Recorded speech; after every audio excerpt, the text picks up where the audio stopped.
ETF index mutual funds నేర్చుకుని stock మార్కెట్లో రాణించాలనుకుంటున్నారా? వెంటనే ఈ నెంబర్కి కాల్ చేయండి. నమస్తే, welcome back to Suman TV. ప్రస్తుతం మనతో పాటు ఉన్నారు అనలిస్ట్ మందరి కృష్ణారెడ్డి గారు.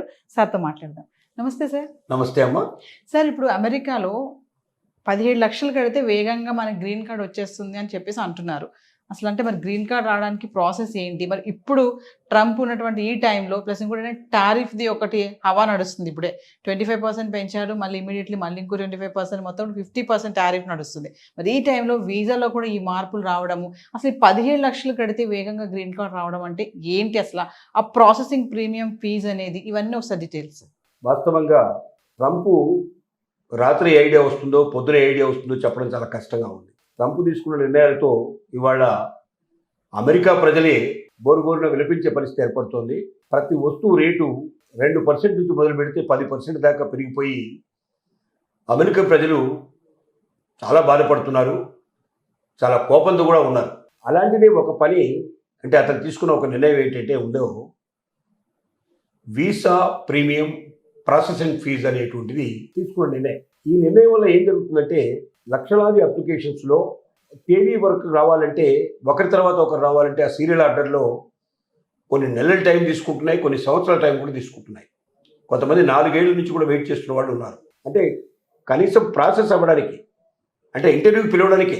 ఇలా కాకుండా ఎవరైతే $20,000 ప్రీమియం ప్రాసెసింగ్ ఫీజు కింద పే చేస్తారో వాళ్ళ అప్లికేషన్స్ని మిగతా వాళ్ళ అప్లికేషన్స్ నుంచి వేరు చేసి తొందరగా ప్రాసెస్ అయ్యేటట్టుగా చేస్తారు.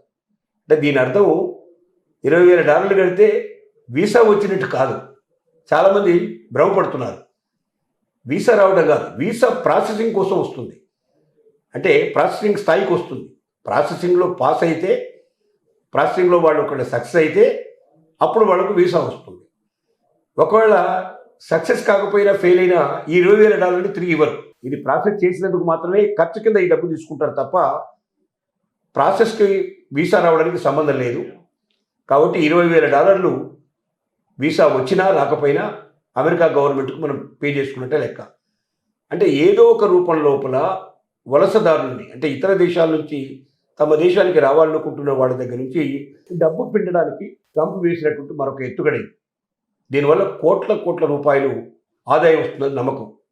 అంటే వేల మంది కడతారు, లక్షల మంది కూడా కట్టినా ఆశ్చర్యపడాల్సిన అవసరం లేదు. అలా 4-5 లక్షల అప్లికేషన్స్లోంచి 1,00,000 అప్లికేషన్స్ ఒకళ్ళ ప్రాసెసింగ్కి వచ్చినా 1,00,000 ఇంటూ $20,000 చొప్పున అంత ఆదాయం అమెరికాకు వచ్చే అవకాశం ఉందనే ఉద్దేశంతో తీసుకున్న నిర్ణయం. కానీ ప్రాసెసింగ్లో మాత్రం చాలా కఠినతరమైనటువంటి నిర్ణయాలు తీసుకోవడం జరిగింది. ఒక వ్యక్తి యొక్క చరిత్ర మొత్తం సోషల్ మీడియా అంతా కూడా చెక్ చేసి ఆ సోషల్ మీడియా ద్వారా ఎక్కడైనా సరే అమెరికా దేశాన్ని అవమానపరుస్తూ కానీ, అమెరికాకు స్నేహపూర్వకమైన దేశాల్ని అవమానపరుస్తూ కానీ, ఎక్కడైనా అతనిలో కొంచెం విప్లవాత్మకమైన భావాలు ఉన్నట్టు అనిపించినా, అతను రేపొద్దున అమెరికాకి ఏదైనా విద్రోహం తలపెట్టే అవకాశాలను అనిపించినా, ఏ రకమైన భావం వాళ్ళకు కనిపించినా నిర్దాక్షిణ్యంగా వీసాని వాళ్ళు రద్దు చేసే ప్రమాదం ఉంది. వీసా జోలికి వెళ్ళడానికి అవకాశం లేదు. మళ్ళీ కొంత గ్యాప్ ఇచ్చిన తర్వాత కానీ వీసాకు మళ్ళీ అప్లై చేసుకునేందుకు అవకాశం ఉంటుంది. అంటే ఈ $20,000 ప్రాసెసింగ్ ఫీజు చెల్లించే వాళ్ళు తొందరగా తమకు ప్రాసెసింగ్ పూర్తవుతుంది, తొందరగా తమ అప్లికేషను వీసా కోసం వాళ్ళు పిలుస్తారు, ఇంటర్వ్యూకి పిలుస్తారు అనే నమ్మకంతో చేసుకునే పని ఇది. ఇంటర్వ్యూలో సెలెక్షన్ అనేది ఈ డబ్బుకు ఏ రకమైన సంబంధం లేదు. ఇది పొరపడబడాల్సిన, ఎవరైనా $20,000 కడితే నాకు వీసా వచ్చేస్తుందన్న ఆశతో డబ్బు కడితే ఆ డబ్బు మాత్రం తిరిగి ₹1 రాదు. వీసా రాకపోయినా ఆ డబ్బు ఇవ్వరు. కాబట్టి దాన్ని దృష్టిలో పెట్టుకొని పే చేయగలిగే కెపాసిటీ ఉన్న వాళ్ళు ఎవరైనా ఉంటే పే చేసుకుంటే మంచిది తప్ప దీనివల్ల మాత్రం అదనంగా వీసాకు మాత్రం రాదనే విషయం గ్రహించాలి ప్రతి ఒక్కరు. ఏది ఏమైనా ట్రంప్ చేసే మార్పుల్లో ఇదొక మార్పు. కొత్త మార్పులకు శ్రీకారం చుడుతున్నాడు. వలసదారులతో ఆటాడుకునే ప్రయత్నం చేస్తున్నాడు. దీనివల్ల లక్షలాది మంది, కోట్లాది మంది చాలా బాధపడుతున్నారు. ట్రంప్ వచ్చినప్పటి నుంచి ఇప్పటిదాకా అసలు అమెరికాలో మరి ఎన్ఆర్ఐలు ఉండాలా అక్కర్లేదా అనేది తెలియకుండా ఉంది. చాలామంది 50% వెళ్ళేవాళ్ళు ఇప్పటికే వాళ్ళు ఆగిపోయారు. ఇంకా భవిష్యత్తు అక్కడి నుంచి వచ్చే వాళ్ళ సంఖ్య కూడా చాలా రోజు రోజుకు పెరిగిపోతూ ఉంది. మరి ఈ పరిస్థితుల్లో అమెరికాకు వెళ్ళి ఎవరైతే వెళ్ళదలుచుకున్నారో అమెరికాకి వాళ్ళందరూ కూడా స్వతంత్రంగా తమ చదువుకోగలిగే పరిస్థితులు ఉన్నవాళ్ళు మాత్రమే వెళ్ళాలి.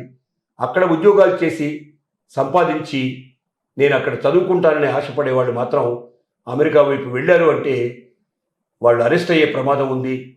ఎందుకంటే యూనివర్సిటీ జాబ్స్ తప్ప బయట జాబ్ చేయడానికి వీలు లేదు. యూనివర్సిటీలో కొద్దిమందికే జాబ్ దొరుకుతాయి తప్ప మిగతా వాళ్ళకి దొరకవు. బయట జాబ్ చేసిన మరుక్షణమే అతన్ని ప్యాక్ చేసి వెనక్కు పంపించే అవకాశం, అతని మీద పెనాల్టీలు వేసే అవకాశం, అతని శిక్షలు వేసే అవకాశం కూడా ఉంది. కాబట్టి ఇలాంటి ప్రమాదకరమైన పరిస్థితుల్లో ఎట్టి పరిస్థితుల్లో ప్రతి ఒక్క వ్యక్తి గ్రహించాల్సింది ఏంటంటే, మీరు అక్కడ చదువుకోదలుచుకున్నా లేక అక్కడ మీ ఉద్యోగం సంపాదించుకోవాలని కోరుకున్నా చక్కటి పద్ధతి ప్రకారంగా వీసాలోనే ఆ H1B వీసా అలాంటి ఏదైనా ఉద్యోగకరమైనటువంటి మంచి అక్కడ పేరు పొందినటువంటి సంస్థల నుంచి మీకు ఉద్యోగం వస్తే ఆఫరింగ్ ఉంటే మీరు వెళ్ళాలి తప్ప అక్కడికి వెళ్ళి ఉద్యోగ ప్రయత్నాలు చేస్తానని మీరు అనుకుంటే మాత్రం తప్పనిసరిగా పప్పులో కాలేసినట్టు అవుతుంది. ఈ విషయాలన్నీ దృష్టిలో పెట్టుకొని ప్రాసెసింగ్ ఫీజు పే చేయాలా అక్కర్లేదా? ప్రాసెసింగ్ ఫీజు పే చేసినంత మాత్రంలో వీసా రావడం కాదు, కానీ తొందరగా ప్రాసెసింగ్ పూర్తవుతుంది, వీసా వస్తుందో రాదో బయటపడుతుంది. అంతవరకు మాత్రమే ఆలోచించుకొని ముందుకు వెళ్ళాల్సిందిగా మనం విజ్ఞప్తి చేస్తున్నాం.